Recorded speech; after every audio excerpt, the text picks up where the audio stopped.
এবার প্রথমবারের মতো নির্বাচনী প্রচারে পোস্টার ব্যবহার নিষিদ্ধ করেছে নির্বাচন কমিশন। তার পরিবর্তে নির্ধারিত মাপ ও সংখ্যার বিলবোর্ড ব্যবহার করছেন প্রার্থীরা। নির্বাচনী প্রচারে ব্যানার, লিফলেট, হ্যান্ডবিল ও ফেস্টুনও করা হয়েছে ইসির বিধিনিষেধ মেনে। সবই সাদাকালো, ফলে আগের কর্মচাঞ্চল্য নেই ছাপাখানাগুলোতে। পরিবর্তিত পরিস্থিতিতে কি প্রতিক্রিয়া মুদ্রণ শিল্পের অংশীজনদের? সাধারণ মানুষের ভাবনাই বাকি।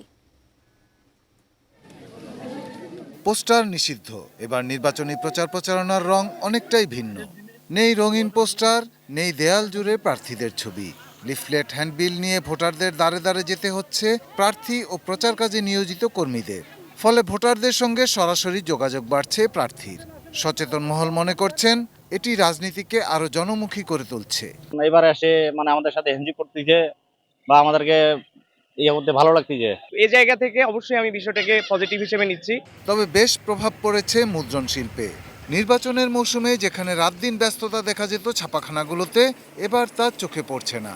যদি পোস্টার হতো তাহলে আমাদের প্রিন্টিং প্রেসগুলো রেন্ডাম চলতো। প্রিন্টিং প্রেসগুলো সব বসেই আছে বললেই চলে। ব্রাহ্মণবাড়িয়ার প্রেসপাড়াও অনেকটাই নীরব। গ্রাফিক্স ডিজাইনারদের ব্যস্ততাও তেমন নেই। ছাপাখানার মালিকরা জানিয়েছেন বিগত জাতীয় সংসদ নির্বাচনে লাখ লাখ টাকার ব্যবসা করেছেন, এবার লোকসানে তারা।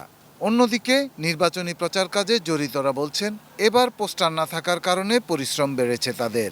এবার তো নির্বাচনের কাজ হচ্ছে এরকম মনে হয় না। আগে আমরা 24 ঘন্টার মধ্যে 18 ঘন্টা প্রেসের কাজ করছি। নেতাকর্মীরা আগে দেখা গেছে যে মিছিল নিয়ে নিয়ে হাত ইশারা দিয়ে চলে যেত, এখন কিন্তু সেটা হচ্ছে না।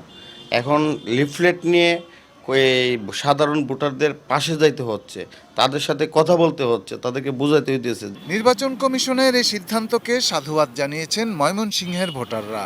দেওয়ালে কোনো পোস্টার লাগানো হচ্ছে না, এটা সুন্দর এবং সুবিন্যস্ত একটি পদ্ধতি। তবে প্রিন্টিং প্রেস মালিক এবং কাগজ ব্যবসায়ীরা আক্ষেপ করে বলছেন ধস নেমেছে তাদের ব্যবসায়। মুদ্রণ শিল্পের অবস্থা খুবই নাজুক, আর্থিকভাবে ভীষণ ক্ষতিগ্রস্ত হব। তারপরেও বলবো যে হচ্ছে নির্বাচন সুন্দর ও সফলভাবে হোক। রংপুরের ভোটাররা মনে করেন পোস্টার না থাকায় এবার নির্বাচনের আমেজ তেমন একটা বোঝা যাচ্ছে না। তবে পরিবেশ নষ্টের শঙ্কা কমেছে। আর প্রেস মালিকদের আক্ষেপ শুধু হ্যান্ডবিল ছাপিয়ে পোষাচ্ছে না তাদের। পোস্টারগুলো ছাপানোর যেটা ব্যবসা হয় প্রেসের, বলতে গেলে হয়ই নেই। রাস্তাঘাট করে ব্যানার ফেস্টুন দিয়ে ভর্তি হয়ে যায়, কিন্তু এই জিনিসগুলো এবার নাই। এটা অবশ্যই ভালো হয়েছে, পরিবেশ দূষণ হয় নাই। পোস্টার ব্যানার বিষয়ে নির্বাচন কমিশনের সিদ্ধান্তে মিশ্র প্রতিক্রিয়া মিললেও সবাই একমত, সুষ্ঠু ও শান্তিপূর্ণ নির্বাচন চান তারা। আসন্ন ত্রয়োদশ জাতীয় সংসদ নির্বাচন। Shahidul Rana, desk report, ATN news.